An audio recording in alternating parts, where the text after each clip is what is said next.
வாஸ்து பற்றி தான் நிறைய பேர் கேட்டிருக்கீங்க. வாஸ்து பார்த்து வீடு கட்டியும் பல பிரச்சனைகள் இருக்குன்னு, குடும்பத்தில் நிம்மதி இல்லை, ஒரு வழி சொல்லுங்கள்லாம் கேட்டிருக்கீங்க. எல்லாருக்கும் தசாபுத்தி சரியில்லைன்னா வரும் பிரச்சனை. நிறைய பேர் நான்லாம் பார்த்துட்டேன். வாஸ்து பார்த்து நல்லா அற்புதமாக எல்லாமே வாஸ்துபடியாக கட்டியிருப்பாங்க. ஆனால் இவங்க வீட்டுக்குள்ளே போக முடியாது. யாருக்காவது விற்றுட்டு அவன் வந்து ஜம்முன்னு இருப்பான், இவன் வெளியில் போயிடுவான். தசாபுத்திகள்லாம் கொஞ்சம் நல்லா பாருங்கள். வாஸ்து முக்கியமாக வச்சுக்கோங்க. நான் தப்பாலாம் சொல்ல. வாஸ்துன்றது அக்னி மூலை, குபேர மூலை, ஈசானிய மூலை, வடமேற்கு மூலை, இவ்வளோ தான் பிரிச்சிடணும். எளிய வழி சொல்கிறேன். வாஸ்துவில் உங்களுக்கு வாஸ்து பிரச்சனை இப்போ இருக்குதுன்னா வச்சுக்கோங்க.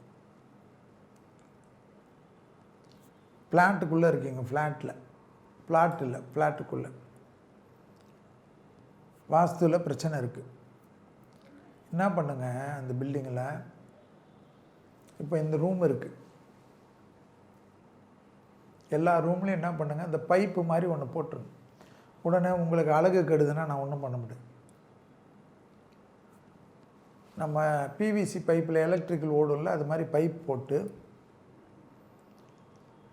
சிம்பிள் வழி, அதுக்குள்ளே செப்பு கம்பியை உள்ளே விட்டுருங்க. ரொம்ப சீப்பாக தான் ஆகும். செப்பு கம்பியை நல்ல தடி கம்பியை விட்டு ஈசானியம் பக்கத்தில் அந்த செப்பு கம்பியை டேப்பிங் அடிச்சிருங்க. செவுத்தில் மேலே வைக்க முடியுமா இல்லை கீழே வச்சா மேலே மேட்டு போட முடியுமான்னு பாருங்கள். அது உங்கள் இஷ்டம், எனக்கு தெரியாது. எனக்கு ஐடியா கொடுக்க தான் தெரியும். அதுபோல் எல்லா ரூமுக்கும் போட்டுருங்க. பாத்ரூமுக்கு போட்டுருங்க, கிச்சனுக்கு போட்டுருங்க, ஹாலுக்கு போட்டுருங்க, எல்லா ரூம்லேயும் இருக்கட்டும்.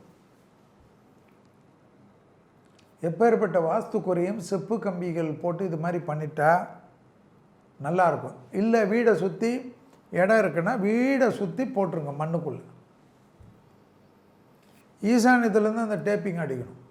2 கம்பியை வச்சு டேப்பிங் அடித்து, கருப்பு இது டேப்பிங், எல்லா டேப்பிங் அடித்து அந்த பிவிசியில் போட்டு, ஒன்றும் கரண்ட்லாம் வராது. அதில் அந்த செப்பு கம்பிக்கு அந்த வாஸ்துவை வந்து நிலைநிறுத்தும். செஞ்சு பாருங்கள், ரொம்ப சீப்பாக இருக்கும். செப்பு கம்பி என்ன வரப்போகுது, பிவிசி பைப் என்ன வரப்போகுது. வேணுன்றவங்க பண்ணுங்க.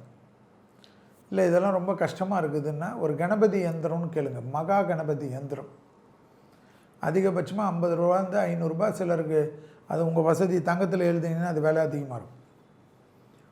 எல்லா இடத்துலையும் கிடைக்கும்.